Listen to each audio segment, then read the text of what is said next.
आसिया, जो बरसों से इस घर में एक वफादार खादिमा की तरह काम कर रही थी, आज पहली बार खुद को बेबस महसूस कर रही थी।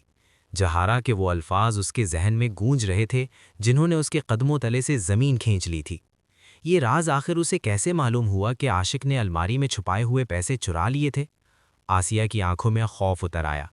अब उसे समझ आ चुकी थी कि वो जिस औरत की खिदमत कर रही है वो आम मालकिन नहीं, बल्कि एक ऐसी औरत है जो हर लम्हा सब पर नज़र रखे हुए है। जहारा की आवाज़ दोबारा कमरे में गूंजी। हैरान मत हो आसिया, इस घर में कोई भी बात मुझसे छुपी नहीं। तुम दोनों की हर हरकत मेरे इल्म में है। आसिया का दिल तेज़ी से धड़कने लगा। उसे एहसास हो गया कि अब वो एक ख़तरनाक जाल में फंस चुकी है जहां से निकलना आसान नहीं। जहारा सुकून से सोफे पर बैठ गई और निहायत सर्द लहजे में बोली, धोखे की सज़ा सिर्फ एक होती है, लेकिन आज फैसला तुम्हें करना है। या तो तुम अपने इस शौहर का साथ दो जिसने पैसों के लिए सब कुछ भेज दिया, या मेरा, जो तुम्हारी वाहिद पनाह बन सकती हूँ। कमरे के कोने में खड़ा आशिक कांप रहा था। वो गड़गड़ाते हुए बोला, मुझे माफ़ कर दें, मैं बहक गया था। जहारा के लबों पर एक ख़तरनाक मुस्कुराहट उभरी।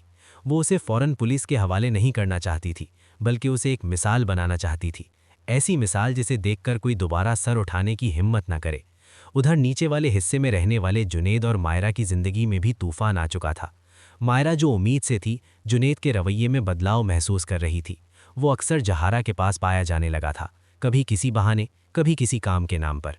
जहारा ने अपनी मीठी बातों और झूठी मजलूमियत से जुनेद के दिल में ऐसा जहर घोल दिया कि मायरा की बातें उसे बोझ लगने लगी।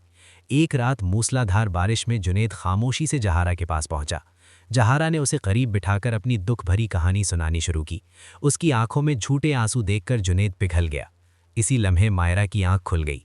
जब वो बाहर आई तो उसने वो मंजर देख लिया जिसने उसकी दुनिया हिला दी। जहारा जानबूझकर जुनेद का हाथ थामे बैठी थी।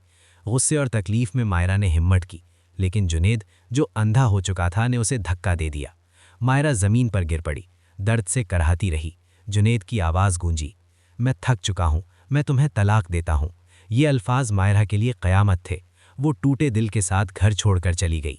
जुनेद ने जज्बात में आकर जहारा से निकाह की बात की, मगर जहारा ने निहायत ठंडे लहजे में सच बताया, मेरा शौहर जिंदा है, जेल में है, मैं आज़ाद नहीं हूँ। ये सुनकर जुनेद के होश उड़ गए। वो सब कुछ हार चुका था। अब खेल अपने आखिरी मरहले में दाखिल हो चुका था। जहारा ने आशिक को एक आखिरी काम सौंपा, ऐसा काम जो उसे हमेशा के लिए ख़त्म कर देता। पुलिस पहले ही वहाँ मौजूद थी। आशिक मारा गया और आसिया पर क़यामत टूट पड़ी। जब आसिया ने जहारा को ललकारा तो जहारा ने बंदूक तान ली। ऐन उसी लम्हे जुनेद ने उसका हाथ पकड़ लिया। गोली चली और राजों की दीवार टूट गई। छुपे हुए कैमरे, मॉनिटर, सब कुछ सामने आ गया।